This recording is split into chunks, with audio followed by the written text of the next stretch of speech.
છે સલાહ અને મનોપચારમાં મનોપચાર કેવી રીતે કરાય, બરાબર, એના અંગેના વિવિધ અભિગમની સમજૂતીઓ મેળવી. એમાં છે એ બધા જ અભિગમો પોતાની એક અલગ આગવી પદ્ધતિઓ આપેલી છે અને એ પદ્ધતિઓ પ્રમાણે છે મનોપચાર કરવામાં આવે છે. વાર્તનિક અભિગમ છે, કાર્લ રોજર્સનો અસીલ કેન્દ્રીય અભિગમ છે, બોધાત્મક અભિગમ છે, જેવ રાસાયણિક પ્રક્રિયા દ્વારા છે મનોપચાર થઈ શકે, આવી બધી છે આપણે માહિતી મેળવી. હવે છે આપણે મનોપચાર પ્રત્યે છે આપણો ભારતીય અભિગમ કેવો છે એ જોઈશું કે મનોપચાર છે ભારતીય પરંપરા મુજબ કેવી રીતે થાય છે. કોઈ પણ માનસિક રોગનો આપણે ઉપચાર કરવો હોય તો એમાં છે આપણો ભારતીય જે અભિગમ છે કેટલો મદદરૂપ છે એની આપણે માહિતી મેળવીશું. તો જોઈએ કે મનોપચાર પ્રત્યેનો ભારતીય અભિગમ. પ્રાચીન ભારતીય જીવનશૈલીમાં માનસિક રોગના ઉપચાર અને નિવારણ માટે અનેક વ્યવસ્થા કરવામાં આવી હતી. વેદ, સંહિતા, સૂત્ર તથા બૌદ્ધ અને જૈન સાહિત્યમાં મનોપચારની વિવિધ પદ્ધતિઓનો ઉલ્લેખ જોવા મળે છે. આ જે છે પ્રાચીન જે ભારતીય શૈલી છે, એટલે કે આપણે તો મનોપચારનો જે છે માનસિક રોગોનો ઉપચાર છે પ્રાચીન સમયથી જ જોવા મળે છે. એમાં જોઈએ તો આ જે છે એ શેમાં વેદ, બરાબર, કે આપણા જે વેદ 4 વેદ છે એમાં એક વેદમાં એક, બરાબર, કે એ વેદમાં જે છે આ પ્રકારની માનસિક રોગની સારવાર માટે અમુક રીતે જીવન જીવવાની એક શૈલી, જીવનશૈલીમાં પરિવર્તન આપણે છે એ રોગ મટાડવા માટે કારણરૂપ બને તો એમાં છે જીવન જીવવાની ચોક્કસ શૈલી આપેલી છે. આપણો આહાર વિહાર કેવો હોવો જોઈએ એના અંગે, બરાબર. આ ઉપરાંત જોઈએ તો સંહિતા, જે ચરક સંહિતા છે, સુશ્રુત સંહિતા છે, એમાં સ્પેશિયલ જે છે ઔષધ શાસ્ત્રની ભલામણ કરેલી છે અને ભલામણમાં છે આ માનસિક રોગનો પણ સમાવેશ કરવામાં આવેલો છે. સૂત્રો તથા બૌદ્ધ અને જૈન સાહિત્યમાં, બૌદ્ધ અને જૈન સાહિત્યમાં છે અમુક પ્રકારે આપણા જે વૃત્તિઓ હોય એનું દમન કરવામાં આવે, બરાબર, નકારાત્મક વૃત્તિનું, તો જેથી આપણે પોઝિટિવિટી આવે છે અને એના કારણે છે માનસિક રોગથી આપણે બચી શકીએ છીએ અથવા તો માનસિક રોગનો ઉપચાર થઈ શકે છે. આવી બધી પદ્ધતિઓનો ઉલ્લેખ કરવામાં આવેલો છે. શારીરિક અને માનસિક સ્વાસ્થ્યની જાળવણી અને ઉચ્ચ કાર્યક્ષમતા કેળવવા માટે યોગ અને ધ્યાન એ અસરકારક માર્ગ છે. શારીરિક અને માનસિક સ્વાસ્થ્ય, બરાબર, શારીરિક સ્વાસ્થ્યની તો ભલામણ કરેલી જ છે આ બધા ઋષિમુનિઓ દ્વારા વિવિધ ઔષધિ શાસ્ત્રીઓ બહાર પાડી અને શારીરિક સ્વાસ્થ્યની કોઈ પણ બીમારી હોય, શારીરિક બીમારીઓ એની તો ભલામણ કરેલી. ઇવન કેન્સરનો ઉપચાર પણ છે આપણને પ્રાચીન ભારતીય અભિગમથી મળી આવે છે. તો એવા બધાની તો જે શારીરિક રોગો છે એના સંશોધનો કરેલી, સાથે સાથે છે માનસિક રોગની પણ સારા કરવાની અથવા તો એવી કંઈક પદ્ધતિઓ દર્શાવેલી છે. ઉચ્ચ કાર્યક્ષમતા કેળવવા માટે માનસિક સ્વાસ્થ્યની જાળવણી અને ઉચ્ચ કાર્યક્ષમતા, એક તો આપણું માનસિક સ્વાસ્થ્ય જળવાઈ રહે, આ ઉપરાંત છે આપણી કાર્યક્ષમતા છે ઉચ્ચ લેવલે જળવાઈ રહે. જાળવવા માટે યોગ અને ધ્યાન અસરકારક માર્ગ છે. યોગ અને ધ્યાન છે એ અસરકારક માર્ગ જે છે એ અપનાવવામાં આવ્યો છે પ્રાચીન સમયથી જ. આપણે જો આપણી જીવનશૈલીમાં પરિવર્તન કરવું હોય અને સારી એવી કાર્યક્ષમતા જાળવી, સાથે છે એ સુખદાયી જે આપણે જીવન જીવવું હોય, બરાબર, વિધાયક જીવન જીવવું હોય તો એના માટે યોગ અને ધ્યાનનો જે માર્ગ દર્શાવવામાં આવેલો છે ભારતીય શૈલી દ્વારા, એ બેસ્ટ કહી શકાય છે. અને એના વિશે વિગતવાર સમજૂતી મેળવીએ કે હકીકતમાં છે યોગ અને ધ્યાન કેવી રીતે કરી શકાય અથવા તો એના ફાયદા કયા કયા છે અને કઈ કઈ બાબતોનો એમાં સમાવેશ થાય છે. તો જોઈએ યોગ.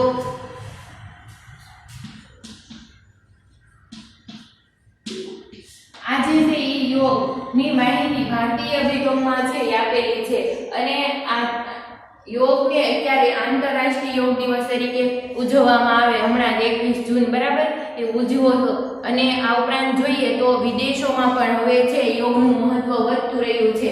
ભારતીય જીવનશૈલીમાંથી છે એ વિદેશના લોકો પણ છે એનું અનુસરી રહ્યા છે અને લોકો છે એના ડેઇલી રૂટીનમાં યોગને સામેલ કરે છે. તો યોગનું મહત્વ છે એ ઘણું બધું દર્શાવવામાં આવેલું છે. શ્રીમદ ભગવદ્ ગીતામાં યોગની વ્યાખ્યા આપતા જણાવ્યું છે કે સમત્વમ યોગ યુજ્યતે, એટલે કે સમતા એ જ યોગ. શ્રીમદ ભગવદ્ ગીતામાં યોગની વ્યાખ્યા આપી જો એક માર્કમાં પૂછાઈ શકે. આ ઉપરાંત પણ આપણો જે આધારભૂત ગ્રંથ કહી શકાય જીવન જીવવા માટે, બરાબર, આખી જે સલાહ પ્રક્રિયા આપણે ભણ્યા એ જ સલાહ પ્રક્રિયા છે શ્રીમદ ભગવદ્ ગીતામાં જોવા મળે છે. અને આ ઉપચાર છે ત્યારથી જ શરૂ થયો હોય એવું કહી શકાય છે. એમાં જ્યારે છે કૃષ્ણ જે છે અર્જુનને વિષાદમાંથી બહાર કાઢવા માટે જે કાંઈ પણ જે સત્ય સમજાવે છે જીવનને લગતું, બરાબર, આ જે છે એ પ્રક્રિયા આખી સલાહની પ્રક્રિયા કહી શકાય, બરાબર. અને એ સલાહની પ્રક્રિયા છે ને આપણે પોતે પણ જો એને અનુસરીએ તો આપણે માનસિક સ્વાસ્થ્ય સારું એવું કેળવી શકીએ છીએ. એટલે યોગની ભગવદ્ ગીતામાં વ્યાખ્યા પ્રમાણે આપેલી સમત્વમ યોગ યુજ્યતે, એટલે કે સમતા એ જ યોગ છે, બરાબર, કે જે સમતાનો ભાવ છે દરેક સ્થિતિમાં જે છે સ્થિર રહેવું એને યોગ કહી શકાય, બરાબર. સ્થિત પ્રજ્ઞાની જે છે પરિસ્થિતિ આ જે છે શ્રીમદ ભગવદ્ ગીતામાં યોગ જે છે એમાં દર્શાવવામાં આવેલી છે. જીવનની બદલાતી પરિસ્થિતિમાં મનની સ્થિરતા અને સ્વાસ્થ્યની સમસ્થિતિ જાળવી રાખવી યોગ છે. જીવનની જે બદલાતી પરિસ્થિતિ હોય, આપણું જીવન છે આધુનિક ટેકનોલોજીથી વિકસિત જે જીવનશૈલી કહી શકાય, તો આવી પરિસ્થિતિમાં છે ડગલે ને પગલે કંઈક ને કંઈક છે આપણે મનોભારનો સામનો કરવો પડતો હોય છે. આ ઉપરાંત છે એ આપણી જે મનની સ્થિરતા હોય, બરાબર, એ જાળવવી જરૂરી છે. કેમ કે આપણે છે એ ઘણી વખત છે નવા ટેકનોલોજી હોય એની સામે સમાયોજન સાધવાના પડકારો હોય, કંઈક ને કંઈક છે બિઝનેસ સાથે જવા માટે નવું વાતાવરણ હોય, આવું કંઈક ને કંઈક બનતું હોય છે, બરાબર. એટલા માટે છે દરેક પરિસ્થિતિમાં આપણા વ્યક્તિત્વના ગુણો જે છે સ્થિર રીતે જળવાઈ રહે, મનની જે સ્થિરતા જળવાઈ રહે એ માટે છે યોગ જરૂરી છે. અને સમસ્થિતિ જાળવવી એ જ યોગ છે. એટલે આપણે છે દરેક પરિસ્થિતિમાં આપણું કોઈ પણ બાયસ વગરનું, પૂર્વગ્રહ વગરનું વર્તન દર્શાવે, મનોવલણ દર્શાવે, એ જે સમસ્થિતિ કહેવાય એને યોગ તરીકે દર્શાવવામાં આવે છે. યોગ શબ્દ સંસ્કૃત યુજ ધાતુ પરથી બનેલો છે. આ જે શબ્દ છે એ સંસ્કૃત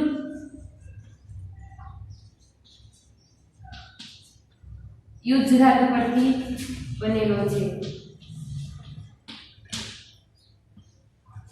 યુજમાંથી છે યોગ શબ્દ ધાતુ પરથી બનેલો છે, જેનો અર્થ થાય છે જોડવું, બરાબર. આનો અર્થ શું થાય છે? જોડવું. અને જીવને શિવ સાથે કે આત્માને પરમાત્મા સાથે જોડવો તે યોગ છે. કે જીવને જે શિવ સાથે એટલે કે આધ્યાત્મિકતા સાથે અને આ ઉપરાંત જે છે આત્માને પરમાત્મા સાથે જોડવો એ જે છે એને યોગ કહેવામાં આવે છે. મહર્ષિ પતંજલિ યોગની સમજૂતી યોગ સૂત્રમાં વ્યવસ્થિત રીતે આપેલી છે. તો આપણને કહી શકાય કે યોગના પ્રણેતા તરીકે મહર્ષિ જે છે પતંજલિએ છે યોગને ભારતમાં વિકસાવવાનું કાર્ય કર્યું હતું. એટલે યોગના પ્રણેતા મહર્ષિ પતંજલિ છે અને એને છે યોગ સૂત્રમાં યોગ વિશે છે વ્યવસ્થિત માહિતી આપી હતી. આ બાબતો ખાસ યાદ રાખજો. યોગ સૂત્રમાં વ્યવસ્થિત માહિતી આપી હતી. તેઓએ યોગના ક્રમ અનુસાર 8 અંગો દર્શાવ્યા છે. મહર્ષિ પતંજલિ છે યોગના ક્રમ અનુસાર જે છે 8 પગથિયાઓ દર્શાવવામાં આવેલા છે, જેના દ્વારા મનુષ્યના વ્યક્તિત્વનો સર્વાંગી વિકાસ થાય છે. એટલે એના દ્વારા છે મનુષ્યના વ્યક્તિત્વનો સર્વાંગી વિકાસ થવો એટલે શારીરિક, માનસિક બંને પ્રકારનો જે છે વિકાસ શક્ય બને છે.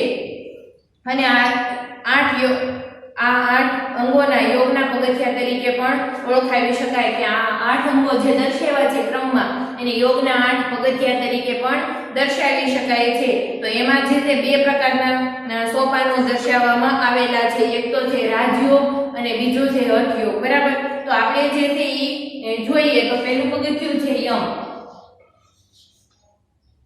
યોગનું પહેલું પગથિયું કયું છે? યમ. તો યમ જે છે એમાં કઈ બાબતનો સમાવેશ થાય અથવા તો યમ કોને કહેવાય?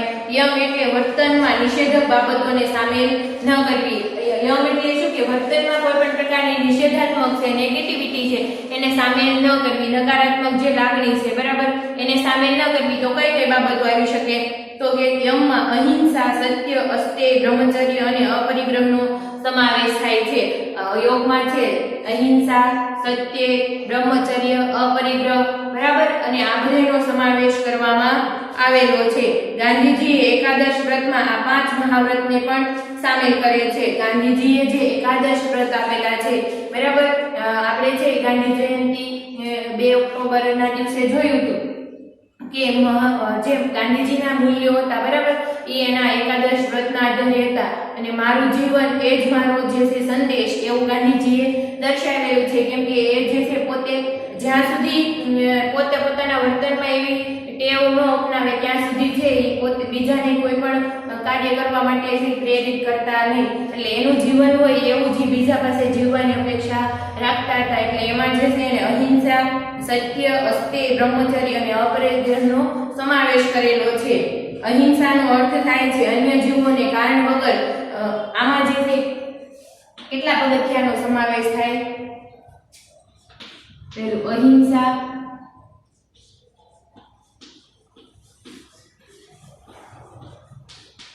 સત્ય, અસ્તેય,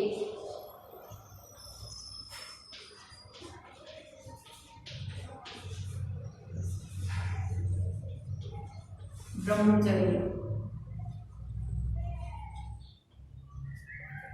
આ બધી બાબતોનો છે એ સમાવેશ થાય છે. 5 મહાવ્રતનો સમાવેશ કરી શકાય છે.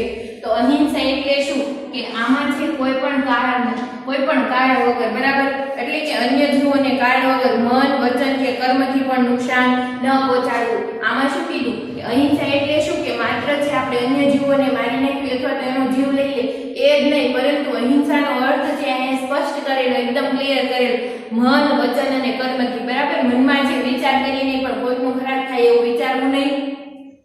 કર્મ બરાબર, કે આપણે જે પણ કોઈ પણ કામ કરીએ છીએ એમાં બીજાને દુઃખ ન લાગવું જોઈએ, એટલે કે એના જીવને જે તે કંઈ પણ હાનિ ન પહોંચવી જોઈએ.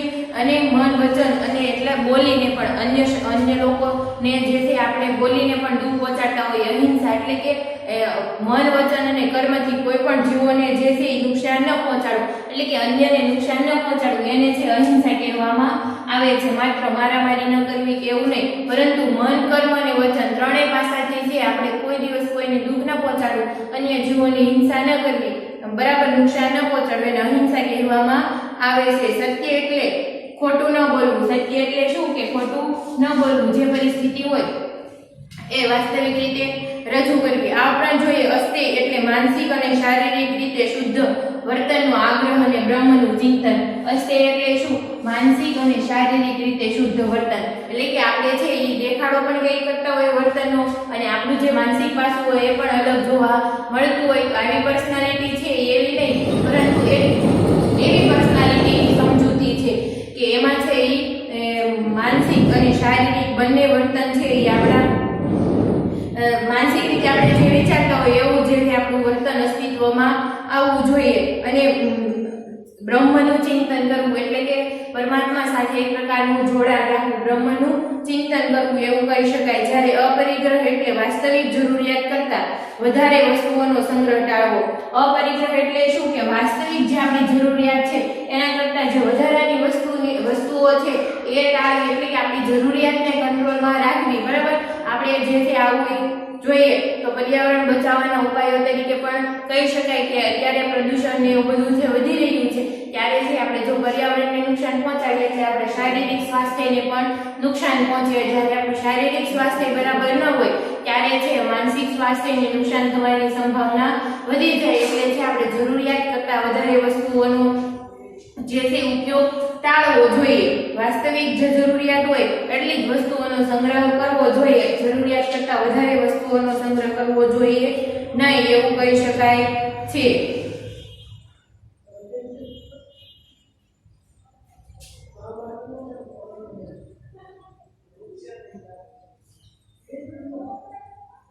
આ ઉપરાંત છે બ્રહ્મચર્ય બરાબર. તો આ જે છે એ આપણા જીવનમાં સામેલ કરવું જોઈએ.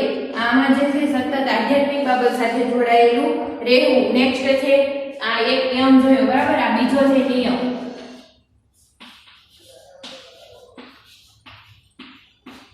યમમાં શું હતું કે કોઈ પણ નિષેધાત્મક બાબતને છે સામેલ કરવાની નહીં. નિયમ છે એટલે વર્તનના વિધાયક બાબતોનું જ પાલન કરવું બરાબર. આમાં છે કોઈ નિષેધક બાબતોને સામેલ ન કરવી, પણ આમાં છે દરેક વિધાયક બાબતોનું પાલન કરવું, નિયમિત રીતે પાલન કરવું. એને શું કહેવામાં આવે? નિયમ એટલે વર્તનના વિધાયક બાબતોનું પાલન કરવું. નિયમ એટલે શું કે વર્તનમાં છે દરેક વિધાયક બાબતોનું આપણે પાલન કરવું જોઈએ.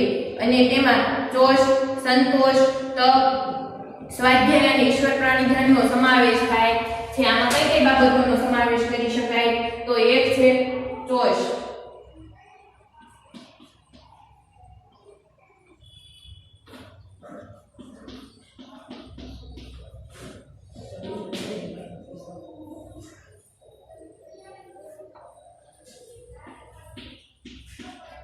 સંતોષ,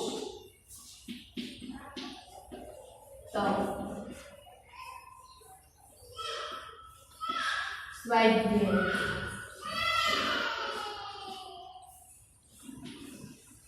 ઈશ્વર પ્રાણી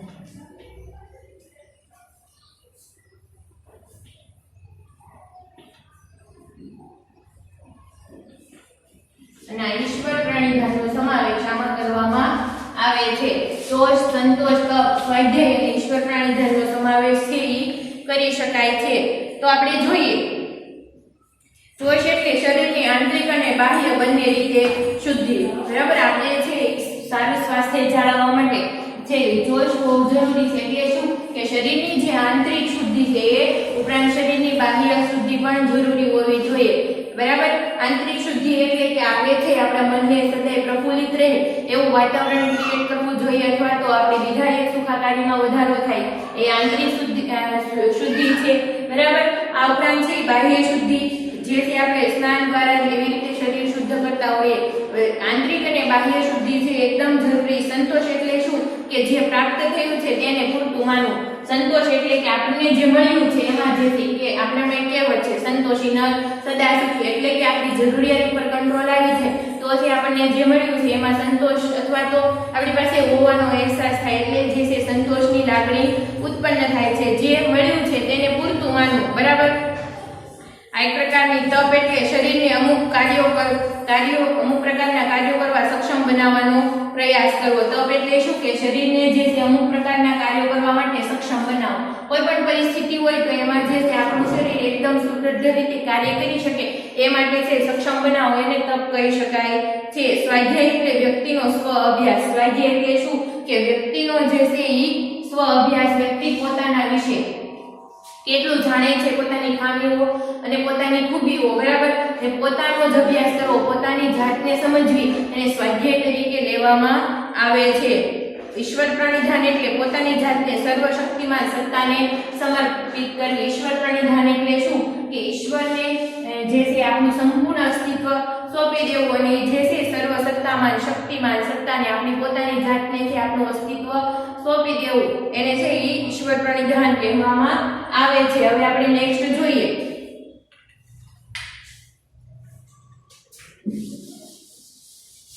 ત્રીજું પગથિયું. બરાબર, યમ, નિયમ અને હવે ત્રીજું પગથિયું છે આસન.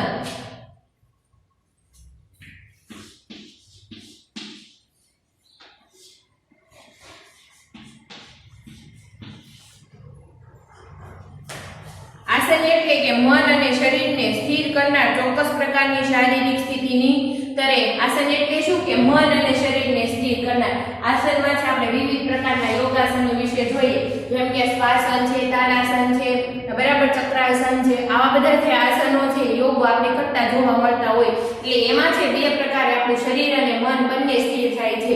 આસનની પરિસ્થિતિમાં છે શરીરને અમુક મિનિટ સુધી છે ટકાવી રાખવામાં આવે છે, સાથે સાથે મનની પણ સ્થિરતા હોય છે. એટલે જે છે આસન એટલે કે શરીર અને મનની સ્થિતિની મનને સ્થિર કરનાર ચોક્કસ પ્રકારની શારીરિક સ્થિતિની જે તરે હોય, આપણી જે શારીરિક સ્થિતિ હોય એની જે તરે હોય, બરાબર, એના ચોક્કસ નિયમો હોય એ પ્રમાણે આસન કરવામાં આવે છે. એને શું કહેવામાં આવે? શારીરિક સ્થિતિની ચોક્કસ તરેને આસન તરીકે. આસનથી શરીર અને મનની સ્વસ્થતા જળવાઈ રહે છે. આસનથી છે શરીરની સ્વસ્થતા જળવાઈ રહે, એટલે કે આપણા શરીરમાં જે વધારાનો કચરો ચરબી રૂપે ભેગો થાય છે અને આપણને જે હાર્ટ બ્લોકેજના એવા બધા પ્રશ્નો વધે છે એનાથી આપણે દૂર રહીએ છીએ અને મનની પણ સ્વસ્થતા છે એ જળવાઈ રહે છે. આસનનો આરામદાયક રીતે જરૂરી દેખરેખ નીચે થવા જોઈએ. આસનો જે છે એકદમ જડ પ્રવૃત્તિથી નહીં પરંતુ આરામદાયક રીતે અને એની જે ચોક્કસ પદ્ધતિ હોય એ પદ્ધતિથી થવા જોઈએ એવું કહી શકાય છે. હવે નેક્સ્ટ છે પ્રાણાયામ.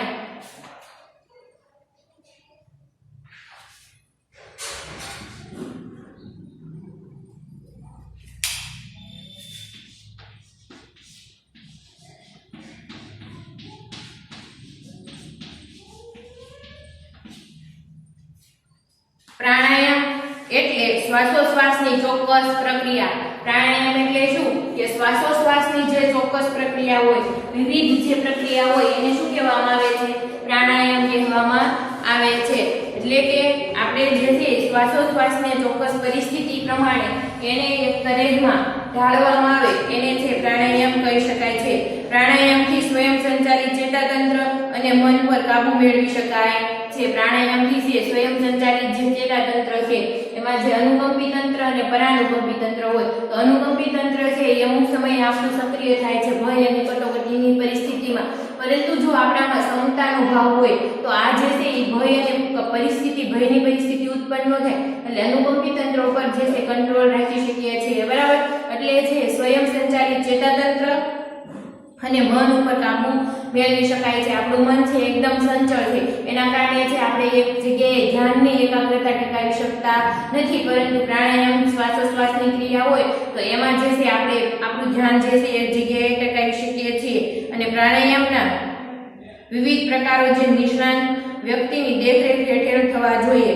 બરાબર? કે પ્રાણાયામ જે છે એના વિવિધ જે પ્રકારો છે જેમ કે અનુલોમ વિલોમ, બરાબર, પછી કપાલભાતિ પ્રાણાયામ, આવા બધા જે છે ઘણા બધા પ્રખ્યાત પ્રાણાયામો પણ છે જે બાબા રામદેવ દ્વારા જે છે ઘણી વખત આપણે ટીવીઓમાં એવા ચેનલો ઉપર છે નિહાળતા હોઈએ છીએ.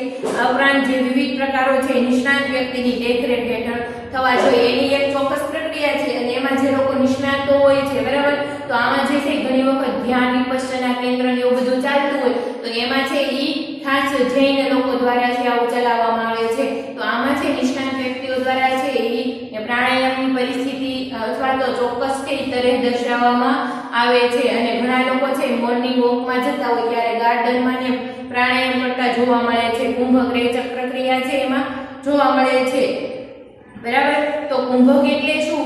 પૂરક અને રેચક. બરાબર? આ પ્રક્રિયા છે પ્રાણાયામમાં જોવા મળે છે. પૂરક એટલે શ્વાસને અંદર ભરવો અને પછી છે એ શ્વાસને અંદર ટકાવી રાખવો એને શું કહેવામાં આવે? કુંભક. અને રેચક એટલે કે શ્વાસને ફરી વખત હળવે હળવે છોડવો. બરાબર? આ જે છે પ્રક્રિયા જોવા મળે છે. હવે જોઈએ આ હતા જે છે હઠયોગ કહી શકાય. બરાબર? કે આને આ બધા ઉપર છે કાબુ મેળવવો થોડીક સારી બાબત છે, હઠયોગ છે, બરાબર, અને થોડીક અઘરી બાબત પણ કહી શકાય. હવે છે એ છે રાજયોગ છે કે આટલા ઉપર તમે કાબુ મેળવી લો એટલે જે છે તમારા મન ઉપરનો સંપૂર્ણ જે છે કંટ્રોલ તમારી જાતે તમે કરી શકતા હોય. હવે જોઈએ આપણે રાજયોગ, તો એમાં છે એ પ્રત્યાહાર.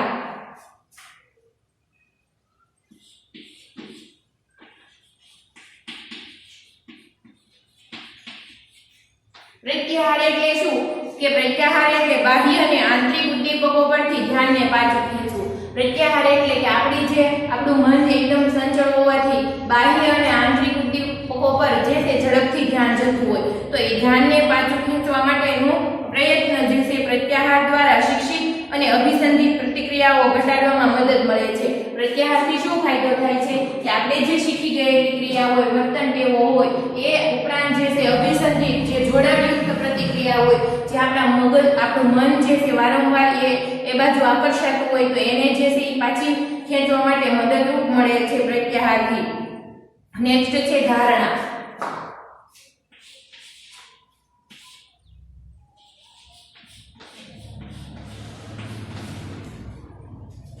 ધારણા એટલે મનની સ્થિરતા.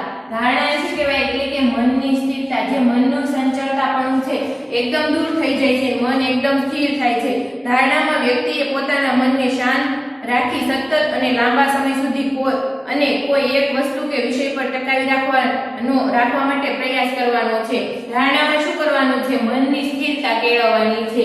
એટલે કે લાંબા સમય સુધી કોઈ એક બાબત પર, બરાબર, લાંબા સમય સુધી કોઈ એક બાબત પર જે છે એ એક વિષય પર ધ્યાન ટકાવી રાખવાનો પ્રયાસ કરવાનો છે. નેક્સ્ટ છે ધ્યાન. સાતમું પગથિયું કહી શકાય ધ્યાનને જે છે યોગનું સાતમું પગથિયું છે.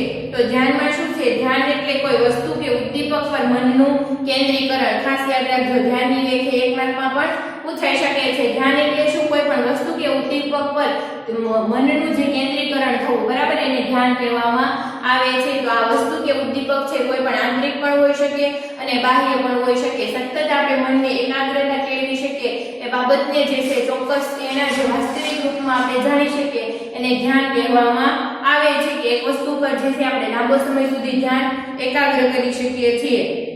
આ કેન્દ્રીકરણના લીધે ધીમે ધીમે ધ્યાન જેના પર કેન્દ્રિત કરવામાં આવ્યું હોય છે તે ઉદ્દીપક અને ધ્યાન કરનાર વચ્ચે એક હોવાનો ભાવ જન્મે છે. એટલે કે આ કેન્દ્રીકરણમાં ધીમે ધીમે જે છે આપણે જે ઉદ્દીપક કે વસ્તુ પર આપણું ધ્યાન કેન્દ્રિત કર્યું હોય તો એ ઉદ્દીપક અને જે ધ્યાન કરનાર વ્યક્તિ હોય બંનેમાં એકાત્મતાની ભાવના જે છે જન્મે છે. બંને એક હોય છે એવો જે છે એને અહેસાસ થાય છે. એમાં ખાસ કરીને ધ્યાનમાં છે કોઈ પણ આપણા જે પૂજ્ય આરાધ્ય જે દેવ હોય છે, બરાબર, એના જે કોઈ પણ ચિત્ર હોય, આકૃતિ હોય એના પર ધ્યાન કેન્દ્રિત કરવામાં આવે તો આ જે છે કોઈ પણ બાબતમાં આપણે ધ્યાન ટકાવી રાખીએ તો આપણે વસ્તુ હોય અભ્યાસ ઉદ્દીપક જોઈએ તો આપણે કોઈ પણ અભ્યાસનો મુદ્દો હોય તો એના પર સતત ધ્યાન કેન્દ્રિત કરીએ કે એ બાબત સમજવાનો પ્રયાસ કરીએ તો પછી એ બાબત આપણામાં જે છે એ આપમેળે આવી જતી હોય અથવા તો આપણે એનું પ્રેઝન્ટેશન સારી રીતે આપી શકતા હોય એવું પણ જોવા મળે છે. એને ધ્યાન તરીકે ઓળખવામાં આવે છે. સમાધિ જોઈએ. નેક્સ્ટ છે 8મું, બરાબર, સમાધિ.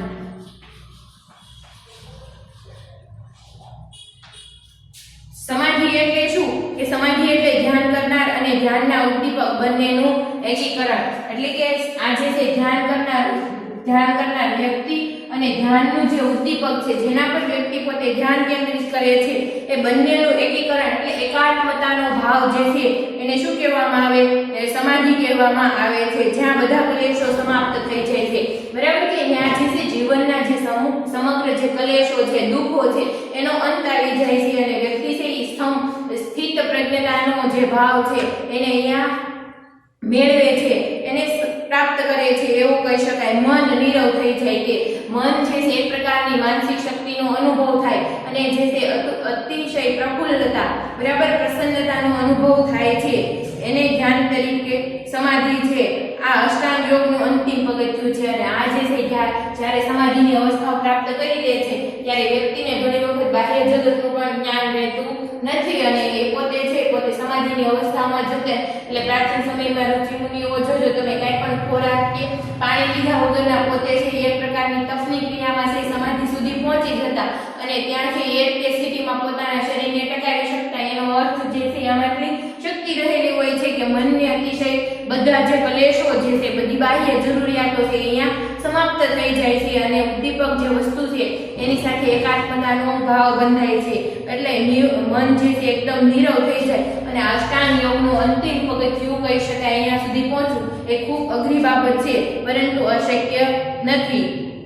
વર્તમાન સમયમાં અનેક માનસિક અને મનોશારીરિક રોગના ઉપચાર માટે આમાંનું કોઈ એક પગથિયું કે 2-4 પગથિયાને જોડીને વિકસાવવામાં આવેલ જુદી જુદી પદ્ધતિઓનો વિશ્વભરમાં વ્યાપક ઉપયોગ થઈ રહ્યો છે. કે આમાંથી જે છે એ અત્યારે હાલ માનસિક રોગ અને મનોશારીરિક રોગ, બરાબર, કે એવા ઘણા બધા શારીરિક રોગ છે. દાખલા તરીકે કેન્સર જોવો તમે તો કેન્સર છે શારીરિક રોગ છે, સાથે સાથે માનસિક તાણ પણ ઉત્પન્ન કરે છે, મનોભાર પણ ઉત્પન્ન કરે છે. કે આ કોઈ પણ લોકો હોય એને આવી કોઈ પણ મહામારી અથવા તો ભયંકર રોગનો સામનો કરવો પડ્યો હોય તો એ લોકોનું માનસિક સ્વાસ્થ્ય છે અમુક હદ સુધી કથળી જાય છે.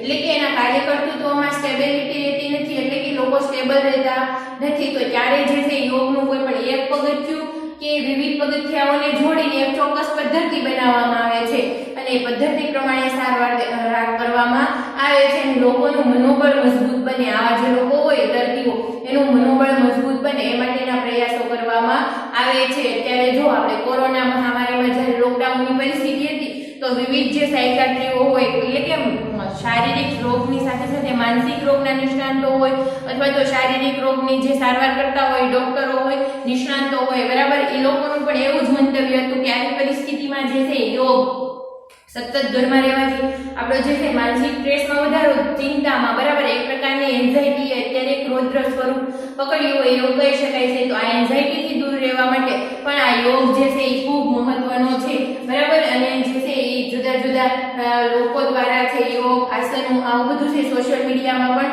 પ્રચલિત થયું હતું, બરાબર. એટલે કે આવી એક યોગના એક પગથિયાથી અથવા તો વિવિધ પગથિયાઓ દ્વારા જે છે ઈ આપણે છે એ જુદી જુદી પદ્ધતિઓ અત્યારે વિશ્વભરમાં વ્યાપક બનેલી છે, પરંતુ એનો મૂળ ખ્યાલ તો ભારતમાં જ રહેલો છે એવું કહી શકાય છે. તો આપણે જોઈએ કે આવું જે કઈ પદ્ધતિઓ વિકસાવવામાં આવી છે, તો એમાં છે ભાવાતીત ધ્યાન.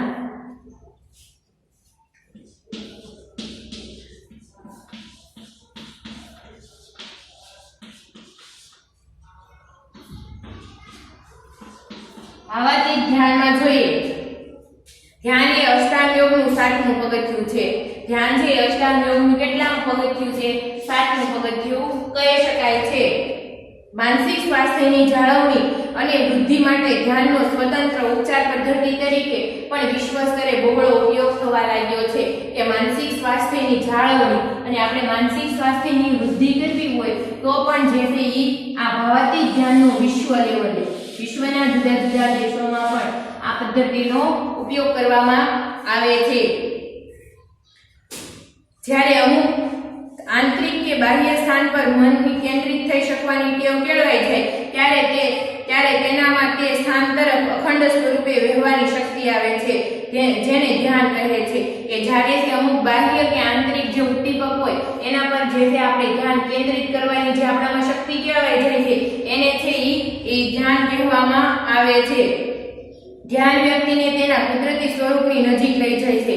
ધ્યાન છે વ્યક્તિને તેના જે કુદરતી સ્વરૂપ છે એની નજીક લઈ જાય છે અને એક નિર્મળતાનો ભાવ ઉત્પન્ન થાય છે અને તેમાં સ્વ વિશેની સાચી જાગૃતિ મળે છે. એટલે કે વ્યક્તિને પોતાના જે છે સ્વ વિશે પોતાના જે સ્વ હોય, બરાબર, પોતાની જાત વિશેની સાચી માહિતી મળે છે કે પોતાનું અસ્તિત્વ શા માટે છે અને એને કયા કયા કર્મો કરવાના છે, બરાબર, એના વિશે માહિતી મળે છે. મહર્ષિ મહેશ યોગીએ સમગ્ર વિશ્વમાં ભાવાતીત ધ્યાનનો પ્રચાર કર્યો છે. પ્રણેતા કોણ છે? મહર્ષિ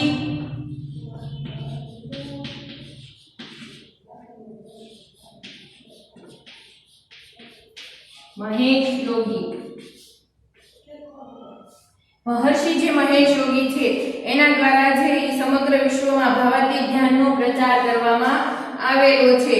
મહર્ષિ મહેશ યોગીની યુરોપ, અમેરિકાની સંસ્થાઓ અને અન્ય યુનિવર્સિટીમાં થયેલા સંશોધનોના પરિણામો દર્શાવે છે કે ભાવાતીત ધ્યાનના પરિણામે મનોશારીરિક ક્રિયાઓમાં સુધારો, મનોભારમાં ઘટાડો, માનસિક સ્વાસ્થ્ય અને સુખમાં વધારો તેમજ સ્વ આવિષ્કાર જેવા લાભ જોવા મળે છે. તો આ ભાવાતીત ધ્યાનને પરિણામે કેવા ફાયદા થાય છે? એક તો છે મનોશારીરિક રોગમાં ઘટાડો જોવા મળે છે, જે દમ, ડાયાબિટીસ ને હૃદય રોગ ને આવા બધા જે મનોશારીરિક રોગો આપણે ભણી ગયા, બરાબર. તો આવા જે રોગો હોય એમાં ઘટાડો જોવા મળે છે ધ્યાનથી, બરાબર. કે વ્યક્તિ સતત મનોભારની પરિસ્થિતિમાં હોય એટલે એ રોગનું પ્રમાણ વધતું જાય છે. એટલે પરંતુ મનોભારમાંથી બહાર નીકળવા માટે આ જે ભાવાતીત ધ્યાન ખૂબ ઉપયોગી છે. આ ઉપરાંત મનોભારમાં ઘટાડો જોવા મળે છે. આપણી જે આધુનિક શૈલીને કારણે જીવનશૈલીના પરિણામે જે મનોભાર ઉત્પન્ન થાય છે એમાં ઘટાડો જોવા મળે છે. માનસિક સ્વાસ્થ્ય અને સુખમાં વધારો થાય છે. માનસિક જે સ્વાસ્થ્ય અને સુખ છે એમાં વધારો થાય છે અને આ ઉપરાંત સ્વ આવિષ્કાર જેવા લાભો થાય છે. આપણામાં સ્વ આવિષ્કાર એટલે કેવી ભાવના કે આપણે કોઈ પણ કાર્યમાં સફળતા મેળવીએ અને સફળતાની જે સિદ્ધિ હોય, બરાબર, એ સિદ્ધિનો જે આનંદ થાય ને એને સ્વ આવિષ્કાર કરી શકાય છે. કે દરેક જરૂરિયાતને આપણે જે કંટ્રોલમાં કરી અને આપણે જે લક્ષ્ય પ્રાપ્તિનો એક આનંદ છે એને સ્વ આવિષ્કાર નો આપણને જે લાભ જોવા મળે છે. આ ધ્યાનમાં કોઈ ચોક્કસ શબ્દ કે મંત્રના સતત અને યોગ્ય ઉચ્ચારણથી મન નીરવ બનતું જાય છે. આ ધ્યાનમાં શું કરવાનું હોય કે કોઈ પણ મંત્ર કે શબ્દનો સતત જે છે ઈ આપણે ઉપયોગ કરવાનો હોય અને એનું ઉચ્ચારણ કરવાનું હોય છે. કોઈ પણ મંત્ર હોય છે કે કોઈ પણ જે છે ઈ શબ્દ હોય છે, બરાબર, એના ઉચ્ચારણથી છે ઈ મન નીરવ બનતું જાય છે. એકદમ જે છે પોઝિટિવિટીની લાગણી એમાં જોવા મળતી હોય છે. આધુનિક સમયમાં ધ્યાનની વિવિધ પદ્ધતિઓ વિશ્વ સ્તરે પ્રચાર પામી છે. ધ્યાન વિશેના આધુનિક સંશોધનો દર્શાવે છે કે ધ્યાન દ્વારા માનવીની શારીરિક અને માનસિક સારાપણાની સ્થિતિમાં સુધારો થાય છે. ધ્યાન વિશેના જે બીજા સંશોધનો હોય વિશ્વ લેવલે થયેલા સંશોધનો પણ દર્શાવે છે કે ધ્યાનથી છે ઈ માનસિક સારાપણાની લાગણીઓમાં વધારો જોવા મળે છે. એટલે કે આપણામાં જે માનસિકતા રહેલી હોય એમાં છે સારાપણું અનુભવવું, કે વિધાયક આવેગો હર્ષ છે, આનંદ છે, બરાબર, તો આવા આવેગોમાં વધારો જોવા મળે છે, જેથી વ્યક્તિની અસરકારકતામાં વૃદ્ધિ થાય છે, જેથી વ્યક્તિની જે અસરકારકતા હોય, કાર્યકર્તૃત્વ હોય, એમાં જે વધારો થાય છે અને યોગ્ય રીતે સારું કાર્યકર્તૃત્વ આપી શકે છે. આ જે છે સલાહ અને મનોપચાર પ્રત્યેનો ભારતીય અભિગમ હતો. આ પાઠ જે છે અહીંયા પૂરો થાય છે અને આપણે છે સલાહ અને મનોપચારમાં દર્દી અથવા તો અસીલ સાથે કેવી રીતે કામ પાર પાડવું એના વિશે છે વિગતવાર સમજૂતી મેળવી. અને હવે જે છે આ પાઠ અહીંયા પૂરો કરીએ છીએ. જો કોઈને કંઈ પણ પ્રશ્ન હોય તો એ જે છે કોન્ટેક્ટ કરી શકે છે. આભાર.